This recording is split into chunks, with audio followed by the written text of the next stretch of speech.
안녕하세요, 콘따구리입니다. 오늘은 콘크리트 타설 중에 관리 방법에 대해서 설명을 드리겠습니다. 일단 콘크리트 타설할 때는 콘크리트가 분리되지 않도록 균일하게 타설해야 되고, 콘크리트 슈트라든지 호스 등을 사용해서 타설할 때 이들이 선단과 타설면과의 높이차가 커지면 콘크리트에 분리가 생깁니다. 그래서 콘크리트 낙하 충격에 의해 철근이 움직이거나 간격 등이 어긋날 우려가 있으니까 각별한 주의가 필요하다 하겠습니다. 일단은 콘크리트 타설 중 관리는 첫째, 타설 작업, 둘째, 다짐 작업, 셋째, 표면 마감으로 이렇게 나눌 수가 있는데요. 각각에 대해서 좀 살펴보겠습니다. 일단은 타설 작업은 인원 및 기자재가 배치된 것과 같이 실제로도 적절한가를 확인하면서 타설이 이루어져야 되죠. 또 먼저 타설한 콘크리트와 뒤에 타설한 콘크리트 사이에 콜드 조인트가 생기지 않도록 다짐이 충분한 범위 내에서 연속적으로 타설을 해야 되겠습니다. 먼저 타설한 콘크리트에 영향을 주지 않도록 하기 위해서 운반 장소가 먼 곳으로부터 가까운 곳으로 타설하여서, 그리고 또한 거푸집 변형이 일어나지 않도록 균형을 잘 맞춰서 연속적으로 타설해야 되겠습니다. 그리고 콘크리트 재료 분리를 방지하도록 타설을 하여야 하는데요. 일단은 재료 분리라고 하면 어떤 방법이 있습니까? 적절한 다짐 시간을 맞춰가지고 해야 되는 부분이고요. 또 타설할 때 너무 높은 곳에서 타설하면 내려오면서 철근이라든지 거푸집에 왔다리 갔다리 이렇게 부딪히면서 재료 분리가 될 수가 있죠. 또 철근 하부 쪽에 잘 다짐을 하지 않으면 그 부분에 소성 침하가 생깁니다. 그런 부분을 잘 고려하면서 타설을 해야 되겠습니다. 결국은 이제 철근이 부착력이 확보가 된다는 건 소성 침하를 잘 고려해서 그 부분에 다짐을 한다는 거죠. 그렇게 한다고 하더라도 사실상 그 철근 밑에 공간이 생겨서 나중에 약간의 소성 침하가 생기긴 합니다. 그래서 이제 소성 침하 균열이 나오긴 하는데요. 그 이후에 우리가 소성 침하 균열에 대한 대책을 좀 세우는 부분이 중요하겠죠. 일단 일반적인 콘크리트는 배출구하고 타설면까지 높이가 1.5보다 높지 않도록 1.5 이내의 높이에서 타설하도록 되어 있습니다. 왜냐면 높은 데서 탕 떨어지면 어떻게 되겠어요? 중력에서 퉁 떨어지면 탕 떨어지면서 뭐 골재는 저리 가고 시멘트 풀은 저리 가고 해가지고 재료 분리가 날 수 있죠. 물론 고유동 콘크리트는 5m까지 허용하고 있습니다. 왜 일반 콘크리트는 1.5m인데 고유동 콘크리트는 5m냐? 고유동 콘크리트를 보시면요, 분체가 굉장히 많이 들어갑니다. 그렇죠? 그거는 슬럼프로 측정하지 않고 슬럼프 플로어로 측정하게 되죠. 점성이 굉장히 높아요. 증점제도 들어가지만. 그래서 그런 경우를 제외하고 일반 콘크리트는 배출구하고 타설면까지 높이가 1.5 이내에서 타설해야 된다는 부분이고요. 또 타설 작업할 때 블리딩하고 레이턴스를 방지하는 부분에 고려돼야 되는데요. 일단 타설하고 나서 블리딩 수가 많이 올라오잖아요. 그 블리딩 수를 제거하고 그 이후에 연속해서 타설해야 되고요.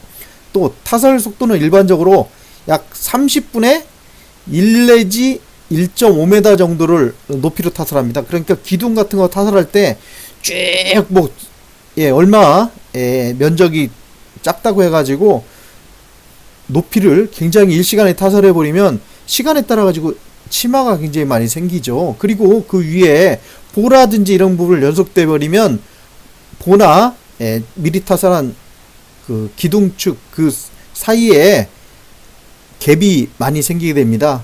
조인트가 생길 수가 있어요. 그럼 일체 고동한다고 하기는 좀 그렇고요. 내구적으로도 좀 문제가 되죠. 물론 아예 분리 타설하는 방법도 한 가지 방법이긴 합니다. 그러니까 결국 1시간에 2 내지 3m 정도를 타설한다, 이렇게 생각하시면 되겠습니다. 콘따구리. 그리고 수평이 되도록 타설해야 되는데요. 예, 단차에 의한 그러니까 콘크리트를 갖다 슈트나 호스 등을 사용해서 타설할 때 선단하고 타설면과의 높이차가 커지면 그 단차가 생겨가지고 그 단차에 의해서 예, 콘크리트가 분리될 수가 있어요. 그래서 잘 수평으로 맞춰가면서 타설하여야 되죠. 그리고 균일한 다짐이 좀 필요합니다. 그렇다고 해가지고 콘크리트 타설하고 다짐봉이 갈 때 다짐봉을 이렇게 옆으로 질질 끄시면서 예, 다짐봉으로 수평이 되도록 맞추는 거는 안 되고요. 예, 배출구 있잖아요. 배출구를 갖다가 움직이면서 예, 좌우로 수평이 되도록 잘 타설해야 되겠습니다. 그리고 이 위에 빨간 것으로 제가 좀 두 줄을 써놨는데요. 예, 이거 좀 헷갈리세요. 일단 콘크리트를 생산부터 타설 완료 시까지의 여름철은 1.5시간, 일반적으로는 2시간 안에 타설을 완료해야 한다라는 부분이고요. 그 다음에 1차 타설하고 2차 콘크리트 이어치기 할 때 그 허용 이어치기 시간 간격이 얼마나 되느냐는 거죠. 그래서 여름철에는 2시간, 예, 그렇지 않은 경우에는 2시간 반 정도를 허용하고 있습니다. 왜 그러냐면 이 정도 시간에서는 예, 응결이 이루어지지 않기 때문에 이어쳐도 같이 연결이 된다는 뜻이죠. 자, 다음은 다짐 작업에 대해서 예, 말씀을 드리겠습니다. 일단 콘크리트 다짐의 목적은 공극을 작게 하고 철근하고 매설물 등과 잘 밀착시켜서 그 부착력이 커지죠. 그래서 거푸집의 구석구석까지 콘크리트를 균일하고도 치밀하게 채움으로써 구조물로서 요구되는 성능을 만족하도록 예, 양질의 콘크리트를 생산하도록 잘 다지는 데 목적이 있습니다. 콘크리트 다짐은 내부 진동기, 외부 진동기, 그리고 특수 진동으로 표면 진동이 있는데요. 우선 내부 진동, 일반적으로 이제 봉상 진동기죠. 대해서 살펴보면 진동 시간은 5 내지 15초 범위 내에서 하게 되어 있습니다. 그러니까 그 정도가 어느 정도냐라고 하면 우리가 그 진동을 시작해 가지고 쭉 보면 콘크리트 표면에 시멘트 페이스트가 표면 상부로 약간 떠오를 때쯤 그때까지 하라는 거죠. 그러니까 보통 한 10초 정도 하시면 됩니다. 만약에 이게 30초를 넘어가 버리면 실제로 일반적인 콘크리트가 재료 분리가 납니다. 재료 분리라는 게 뭐예요? 아무리 품질 좋게 사전에 품질 시험을 해서 좋은 콘크리트를 쳤다 손 치더라도 봉상 진동기를 너무 오래 함으로써 재료 분리가 나면 굵은 물질은 다 가라앉고 위에는 시멘트 뿔만 떠요. 그러면 구조적으로 구조물이라고 할 수 없겠죠. 또 먼저 타설하고 위에 타설할 때 1차, 2차 선타설하는 쪽으로 10cm 정도는 쭉 그 봉상 진동기를 더 안으로 집어넣어야 됩니다. 그래야 위하고 아래하고 콜드 조인트가 방지가 되겠죠. 그리고 봉상의 봉에 따라가 좀 다르겠지만 일반적으로 그 유효 범위는 보통 50에서 60cm입니다. 예, 그 유효 범위라는 게 있기 때문이죠. 그래서 보통 50cm 간격으로 한다라고 시방서에서 많이 보시는 이유가 그렇습니다. 두 번째는 외부 진동기, 예, 거푸집 진동기가 대표적이죠. 이것은 외부 진동기만 실시하는 것이 아니고요. 위에 있는 내부 진동기, 그러니까 즉 봉산 진동기를 실시하고 여의치 않은 부분이 있을 경우에 봉형 진동기의 보조로서 거푸집 진동기를 사용하게 됐습니다. 예, 보통 한 곳에서 1 내지 3분 정도의 범위 내에서 하는데요.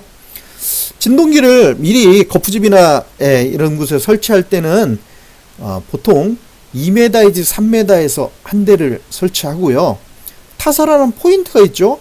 진동기 그것을 설치했다고 해서 아무 때나 설치하는 것이 아니고 미리 콘크리트를 쭉 타설하기 시작하잖아요. 그러면 타설한 면보다 30cm 아래, 그러니까 300mm죠. 30cm 아래 부분에서 이 거푸집 진동기를 하는 겁니다.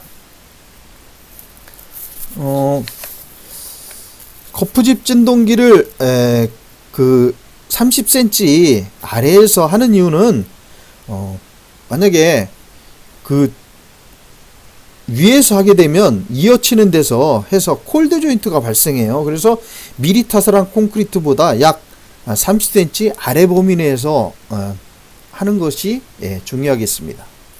세 번째는 특수 방법에 의한 진동으로서 표면 진동기라고 하는데요. 우리가 일반적으로 진동 매트라고 하죠. 표면에다가 쭉 깔아가지고 표면 진공 탈수하는 거 있지 않습니까? 그걸 갖다 표면 진동기라고 하는데요. 보통 슬래브 두께 10mm당, 그러니까 1cm당 보통 1, 2분 정도 걸립니다. 그러니까 슬래브가 보통 뭐 20cm다 그러면 어때요? 한 20분 정도 실시를 해서 진공을 하여야지만이 사실상 전체적인 진공이 되는데요. 뭐 배합이라든지 여러 여건에 따라 가지고 진공 매트로 표면만 해서 살짝 하는 경우가 있어요. 왜 그러냐면 결국은 그 표면 자체가 단단하면 안에는 단단한, 그러니까 강도가 더 표면만 강도를 높인다 하더라도 외부에서 여러 인자가 쉽게 침입하지 못하는 부분이 있죠. 다음으로는 표면 마감에 대해서 설명을 드리겠습니다. 콘크리트의 이 표면 마감은 외관뿐만이 아니라 구조물의 내구성이라든지 수밀성 등의 기본적인 성능 확보를 위해서 중요합니다. 그래서 타설 및 다짐 후에 요구되는 정밀도와 물매에 따라 평활한 표면 마감을 실시하여야 하겠습니다. 그리고 두 번째로는 표면 마감 중에서 블리딩 및 부분 치마 등의 결함은 응결 전에 수정 처리를 완료하여야 합니다. 왜냐하면 수성 치마 균열은 콘크리트가 굳어지기 전에 재다짐을 해서 반복적으로 쇠흑선 마감을 실시해 가지고 없앨 수가 있잖아요. 보통 콘크리트 치마는 1시간 내지 2시간 정도에 다 끝나버립니다. 그리고 표면 마감은 콘크리트 표면에 스며나온 물이 완전히 제거한 후에 실시하는 것이 중요하겠습니다.